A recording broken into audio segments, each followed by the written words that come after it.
Nigeria beat Rwanda by 1-0. They get the job done. It didn't matter how, it didn't matter where, they did it in Uyo, it didn't matter when. They did it today. Eric Shell must have been telling them at half time, listen, Super Eagles, you've got 45 minutes to get a goal and win this game, or you will not be going to that World Cup next summer, and that would be a huge disaster. Because let me tell you, if they didn't win today, it would have been over. It might even be over still till now, but they've given themselves a glimmer of hope. 2 wins out of 7. I mean, that is poor from Nigeria. And funnily enough, both of those wins came against Rwanda. I'm sure the Nigerian FA were thinking, can we play Rwanda every week? Because then they'd be winning every week. Unfortunately, it does not work like that. So a 1-0 win, a win's a win. You'd rather have that than play well and not win. At this point, match day 7, it's all about the points, not about the gameplay. But still plenty to discuss. I thought Nigeria started really well. I thought the crowd were well up for this game.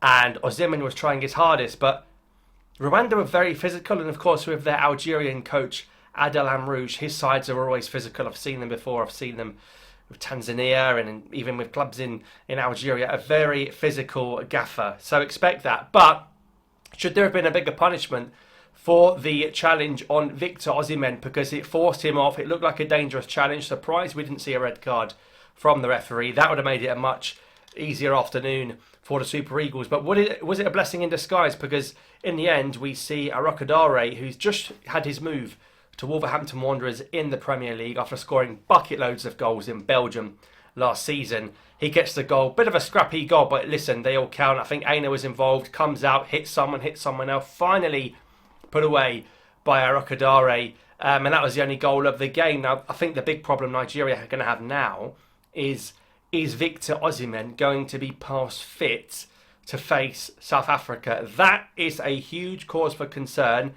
They've just played on a Saturday. The game is on Tuesday afternoon, about 5 o'clock UK time, later on in South Africa for sure. But it's a big blow if Osimhen's out. And Rwanda may have done South Africa a favour there by injuring him. But we see Dessers come on, the Rangers man. We see Arokodare come on. Nigeria do have strength, particularly in the attacking areas in their squad. You know, so much Premier League talent in that squad. Even in the back line with Aina and Bassi. Nwabali was his usual himself. Found him after time, the keeper Nwabali, outside the box rather than inside the box, trying to get involved in the gameplay. But look, Nigeria played well. Osimhen did have the ball in the net in the first half. That was ruled out for offside, but you know the way it is, we don't really see many replays. We don't have VAR in these qualifiers, so we'll have to take the referee's word for it. And that referee, by the way, that didn't give the red card for the challenge on Osimhen has never given a red card in his refereeing career. So clearly one of the more, should we say, lenient officials involved in that one. So overall, apart from the Osimhen injury, it's pretty much a good day at the office for Nigeria. They do get the clean sheet as well. I think going forwards, Rwanda didn't really look a threat apart from in the second half. One header that was straight at Nwabali. And also Bassi made a good block with the follow-up. So, looking at the table now, South Africa, of course, beat Lesotho very convincingly. They won 3-0 in South Africa, I should say, even though it was an away game. The 16 points. Benin, with their win against Zimbabwe, moved to 11 points. Now, Zimbabwe and Lesotho can no longer finish first. But, of course, this cloud is still hanging over and it's not going to get sorted out before Nigeria play South Africa about the Tebuha Mokoena 3 points potential. It indirectly positively affects Nigeria because the points don't go to Nigeria, but they come away from South Africa and they go to Lesotho. But I don't think I'm being disrespectful in saying there's absolutely no way Lesotho are going to win the group. I think people would take that as fact. And the fact that their best hope is getting 3 points from a yellow card situation says it all. So Nigeria will be hoping and praying that they do get South Africa to get a 3-point deduction. As of right now, they are 6 points behind Bafana Bafana. There are only 3 games left. But crucially, like we say, next week it's South Africa against Nigeria. And of course, they already played in Nigeria. They drew 1-1 when Zwane gave South Africa the lead and Deli Bashiru had to level it for Nigeria. And that was really a bad result for Nigeria and a great result for South Africa. It's kind of opened up and set the pathway for this group. Going forward, it's a 6-point gap on the pitch.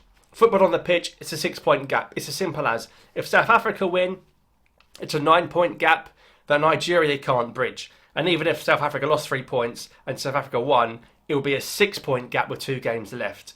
So Nigeria, for me, have to win the game. They have to go to South Africa to win. They can't play for a draw because South Africa are going to win other games in match days 9 and 10, I'm sure of it. Nigeria have to go to South Africa and win. That could be very difficult, especially now with the potential loss of Victor Osimhen. So all eyes on next week. But I think Nigeria, for me, the best bet is going to be getting second spot.